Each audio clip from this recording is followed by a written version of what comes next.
안녕하세요. 이번 차시는 우리가 머신러닝의 개념이 무엇인지를 한번 배워보고 저희가 앞으로 탐색하게 될 타이타닉 데이터 분석을 위해서 알아야 되는 필수 지식들을 한번 살펴보도록 하겠습니다. 먼저 이번 차시를 통해서 저희는 머신러닝의 개념을 이해할 수가 있고요. 머신러닝의 종류 및 과정을 알 수가 있고요.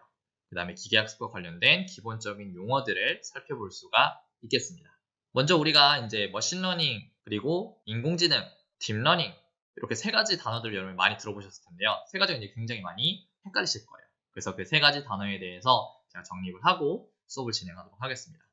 먼저 인공지능인 거는 우리 원으로 따진다면은 가장 큰 범위를 가진 게 인공지능이라고 생각하시면 되고요. 그 안에 우리 머신러닝이라는 조그마한 원이 들어있다고 생각하시면 되고요. 그리고 그 안에 딥러닝이라는 분야가 조그맣게 자리를 잡고 있다고 생각하시면 됩니다. 그래서 인공지능 기술이라는 거는 우리 사람을 흉내내는 모든 기술을 전부 다 인공지능 기술이라고 생각하시면 됩니다. 사람처럼 보는 거, 사람처럼 말하는 거, 사람처럼 생각하는 거, 사람처럼 학습하는 것까지 모조리 다 합쳐서 인공지능 기술이라고 생각하시면 되고요. 그럼 이제 그 안에서도 인공지능 기술 안에서도 아까 말씀드렸던 학습하는 거, 우리 기계가 학습할 수 있는 거에 좀 더 포커싱 돼서 만들어지는 학문이 머신러닝이라고 보시면 됩니다. 기계의 학습과 관련된 내용이죠. 저희가 앞으로 이 머신러닝이라는 기술을 이용해서 간단한 데이터 분석을 한번 해볼 거죠. 그리고 이제 이 머신러닝 분야 안에 또 딥러닝이 들어있다 그랬죠. 그럼 이 머신러닝과 딥러닝의 차이는 무엇이냐? 딥러닝은 머신러닝의 한 분야 중에 하나인데 단지 뭐가 다르냐? 학습을 하는 방법론을 사람의 뇌 있죠, 뇌. 사람의 뇌 구조를 모방해서 만든 방법들로 학습하는 게 딥러닝이라고 보시면 됩니다. 그래서 사실은 요즘에 4차 산업혁명 하면서 많이 이슈가 되고 있는 기술은 바로 이 딥러닝 기술이라고 보시면 돼요. 그래서 사진, 영상, 그리고 자연어 처리, 우리가 흔히 말하는 대화하는 것들, 그리고 우리가 작성하는 글들 있죠. 이런 것들 말해요. 그리고 음성, 이런 데이터들을 딥러닝을 활용하시면은 분석을 해내실 수가 있게 됩니다. 근데 이제 저희는 이번 머신러닝을 통해서 간단하게 데이터 분석이라는 게 이런 느낌으로 진행이 되는 거구나 라는 걸 한번 파악해 볼 거예요. 세 가지가 어느 정도 좀 구분이 되셨나요? 자, 그럼 저희가 이제 머신러닝에 대해서 조금만 더 자세하게 설명을 드리도록 하겠습니다. 자, 우리 머신러닝이라는 거는 데이터를 기반으로 학습시켜 예측하게 만드는 기법이라고 되어 있습니다. 여기서 중요한 거는 바로 데이터 기반. 이게 중요하죠. 우리가 학습을 시키긴 시킬 건데 세상에 쏟아져 나오는 그 수많은 데이터들을 기반으로 스스로 뭔가 학습을 할 수 있도록 하는 게 머신러닝 키포인트라고 생각을 하시면 됩니다. 그래서 이건 이따가 뒤에서 좀 더 자세하게 설명을 드릴 테니까 두 번째 문제를 한번 보죠. 두 번째 문제를 보시면 인공지능의 한 분야로 컴퓨터가 학습할 수 있도록 하는 알고리즘과 기술을 개발하는 분야. 그렇죠? 학습을 시키는 것도 중요하긴 하지만 학습을 할 수 있는 방법을 만드는 것도 굉장히 중요하겠죠. 그래서 그런 분야를 개발하는 그런 것들도 머신러닝의 분야에 포함된다고 보시면 됩니다. 그리고 마지막, 통계학, 데이터 마이닝, 컴퓨터 과학 이런 분야들이 어우러진 분야라고 되어 있죠. 그래서 이 머신러닝이라는 건 사실 갑자기 탁 튀어나온 게 아니라 과거에 존재했던 이런 기술들, 통계학 쪽 기술, 데이터 마이닝 기술, 그리고 컴퓨터 과학 기술이 어우러져서 만들어진 분야라고 생각을 하시면 될 것 같습니다. 그럼 그걸 조금 더 이제 그림으로 한번 살펴보시게 되면은 먼저 컴퓨터 분야입니다. 컴퓨터 분야에서는 컴퓨터 비전, 사실 이미지를 가지고 처리하는 것들, 이런 것들도 예전부터 존재했던 기술들이에요. 근데 이런 것들을 머신러닝 흡수를 해서 우리 머신러닝에 좀 더 맞는 방향으로 좀 발전이 되었죠. 그 다음에 이제 통계학에 있는 확률, 회귀, 베이지안이라는 이런 개념들이 역시나 머신러닝에서 똑같이 등장을 합니다. 그리고 이제 데이터 마이닝이라고 해서 데이터에서 뭔가 의미를 추출해내는, 마이닝이라는 단어가 그렇죠. 추출하는 행위를 말하죠. 그래서 데이터에서 어떤 의미를 추출해내는 여러 가지 기술들이 또 머신러닝 쪽에 흡수가 됐습니다. 그래서 뭔가를 추천해주는 거. 요즘에 추천하는 서비스 굉장히 많죠. 네. 그래서 뭔가 추천하는 서비스. 그 다음에 데이터에 나타나는 패턴을 인식해서 감지를 하는 거. 이런 것들도 머신러닝이 흡수를 해서 활용을 하고 있습니다. 그래서 지금 머신러닝 기술은 요 세 가지 분야가 어우러져서 한데 모여진 기술의 집합체라고 생각을 하셔도 될 것 같습니다. 자, 그럼 이제 머신러닝이라는 거를 이해하기 전에 이전에도 우리가 사람을 흉내내기 위해서 학습하는 거를 좀 흉내내기 위해서 여러 가지 방법들이 존재했습니다. 그 중에서 과거에 존재했던 기술이 바로 규칙 기반 전문가 시스템이라는 게 있습니다. 룰 베이스 익스퍼트 시스템이라고 불리는 방법론이 있었어요. 이거는 뭐냐면 쉽게 말씀을 드리면 바로 if와 else로 하드 코딩된 명령을 사용하는 시스템이라고 생각하시면 됩니다. 우리 이제 앞에서 간단하게 if문과 else문을 배웠죠. 우리가 프로그램 코딩을 하실 때 어떤 조건을 걸어서 어떤 조건을 사용해서 이런 조건이 발생했을 때는 어떤 실행을 하고 또 이런 조건이 발생했을 때는 어떤 실행을 해라 라고 우리가 직접 컴퓨터한테 명령을 내릴 수가 있었죠. 그래서 이 학습을 하는 또는 인공지능, 사람처럼 흉내내는 무언가를 만들 때 모든 조건들을 내가 다 작성을 하는 거예요. 일일이 하나씩 다 작성을 하는 겁니다. 이런 방식을 우리가 룰 베이스 익스퍼트 시스템이라고 말합니다. 그럼 조금만 더 예시를 들면 여러분 이제 심심이라는 거 아실 거예요.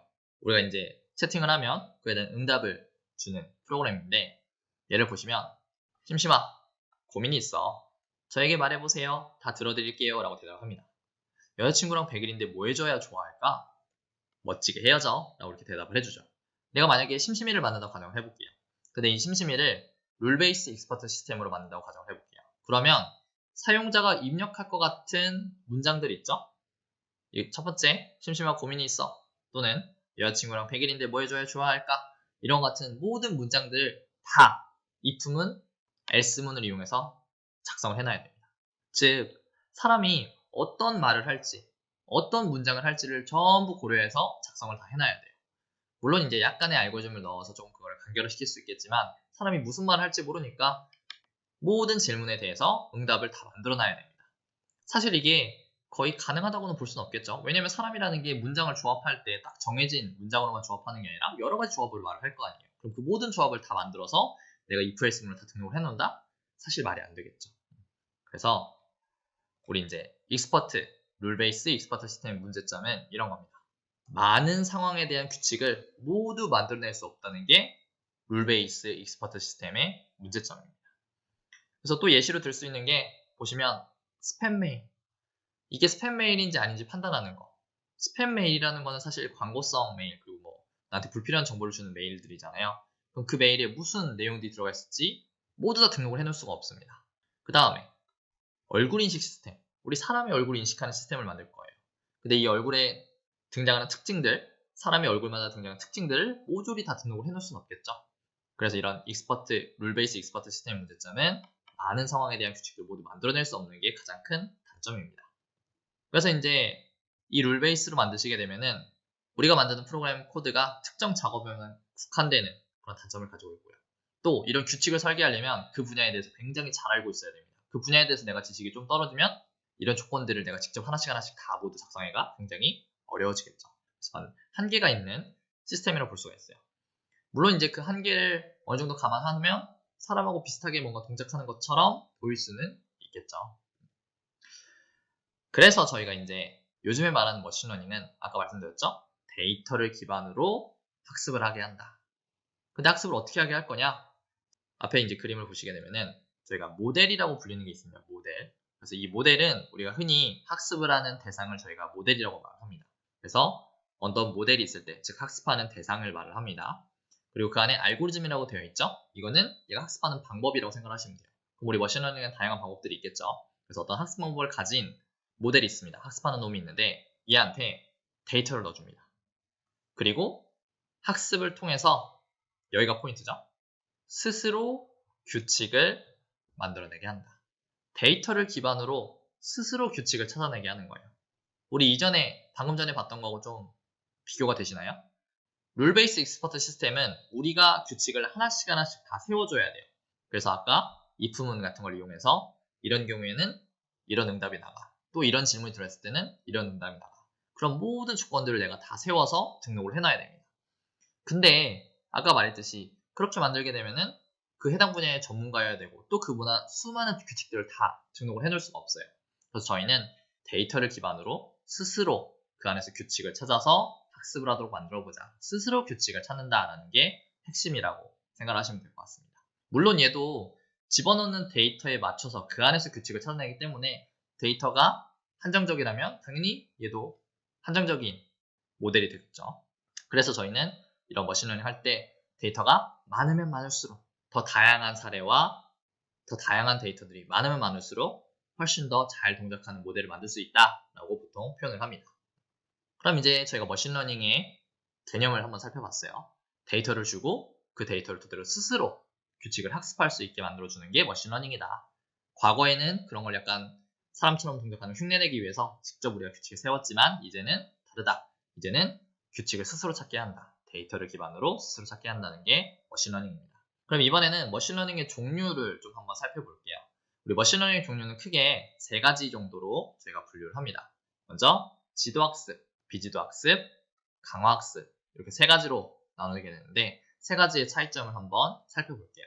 먼저 지도학습입니다. 지도학습은 여기 나와 있죠? 데이터에 대해서 명시적인 답을 주어진 상태로 학습시키는 게 지도학습이다. 여러분이 공부하실 때 어떤 이제 문제집이 있으면 그 문제집에 대한 답을 같이 놓고 학습하는 거라고 보시면 돼요. 1번 이런 문제가 났을 때 답은 이거야. 2번 이런 문제가 났을 때 답은 이거야. 이런 식으로 이런 상황에 대해서는 이런 답이 나올 거야. 또 이런 상황에 대해서는 이런 답이 나올 거야. 이렇게 문제와 답을 함께 주면서 학습을 시키는 방법이 지도학습입니다.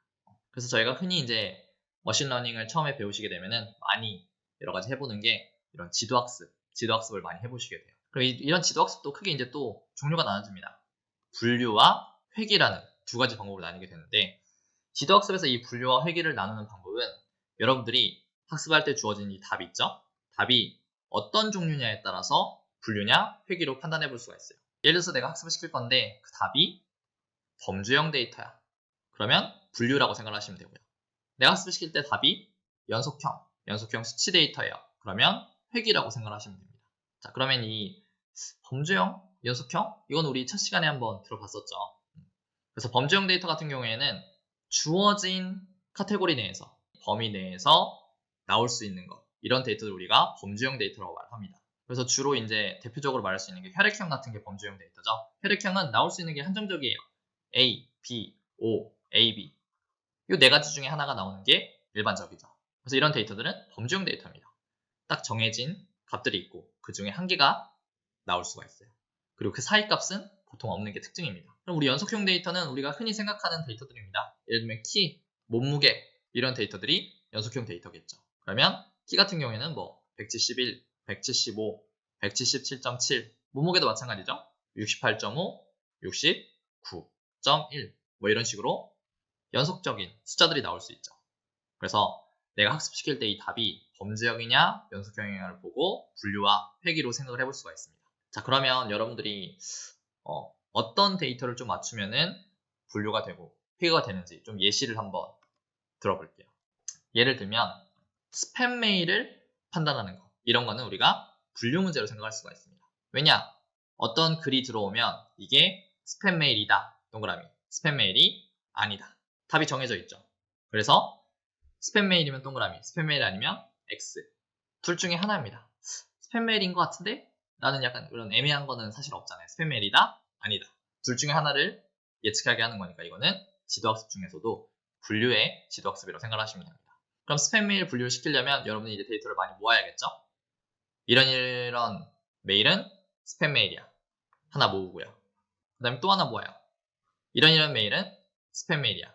또 세 번째 메일을 모읍니다. 이런 메일은 스팸 메일이 아니야. 이런 것들을 여러 개 모아서 학습을 시키면 되겠죠. 그러면 우리 요 메일의 내용 있죠? 메일의 내용. 요게 문제가 될 거고요. 그리고 그 메일이 스팸 메일인지 아닌지 요게 바로 답이 되겠죠. 그래서 문제와 답을 주고 학습시키는 지도학습이죠. 지도학습인데 스팸 메일인지 아닌지 정답이 범주형 데이터이기 때문에 우리가 분류라고 판단을 해볼 수가 있습니다. 그 다음에 이제 옆에 있는 집 가격 예측하는 거 요거는 회귀입니다. 회귀. 집 가격이라는 거는 연속적인 데이터들이죠. 그래서 내가 평당 가격이 얼마인지 맞출 거야. 우리 상황을 보고 주변 상황을 보고 얘 평당 가격이 얼마인지 맞추고 싶어. 그럼 평당 171만 원이야. 평당 200만 원이야. 평당 32만 원이야. 어떤 연속적인 수치 중에서 하나가 나오게 되죠. 그럼 이거는 회귀라고 볼 수가 있게 됩니다. 그러면 집 가격을 예측할 때도 문제와 답으로 나눠지게 됐죠. 그래서 문제는 뭐 주변에 편의점이 몇 개 있는지, 그리고 또 주변에 학교가 몇 개가 있는지, 또 주변에 교통, 편의시설이 어떤지, 이런 특징을 가지고 있는데 그 지역에 대한 집 가격은 평당 151만 원이야. 이런 식으로 이제 데이터를 모을 수가 있겠죠. 그래서 수많은 사례들을 모아서 학습을 시키는 거죠. 그래서 그 지역에 대한 특징이 문제가 되고 그 집 가격, 평당 가격이 답이 될 겁니다. 그래서 우리 머신러닝이라는 거는 스스로 규칙을 찾는, 데이터를 통해서 스스로 규칙을 찾는 걸 머신러닝이라고 하고요. 그 안에서 이제 지도학습이라는 개념이 있는데, 스스로 규칙을 찾게 하려면 여러 사례를 보여줘야 되죠. 문제와 답, 여러 사례를 보여줍니다. 그럼 그걸 보면서 스스로 연관성을 찾는 거예요. 이런 문제가 등장했을 때는 답은 이건 것 같아. 이렇게 학습하는 거 우리가 지도학습이라고 말을 합니다. 그리고 지도학습의 답이 범주형 데이터냐, 딱딱 정해진 데이터 중에서 하나가 나오는 것이냐, 아니면 답이 연속형, 수치 데이터냐에 따라서 분류와 회귀로 나눠볼 수가 있게 됩니다. 자, 그러면 이제 여러분들도 한번 생각해 보세요. 어떤 걸 좀 맞추게 하면은 분류 문제가 될까?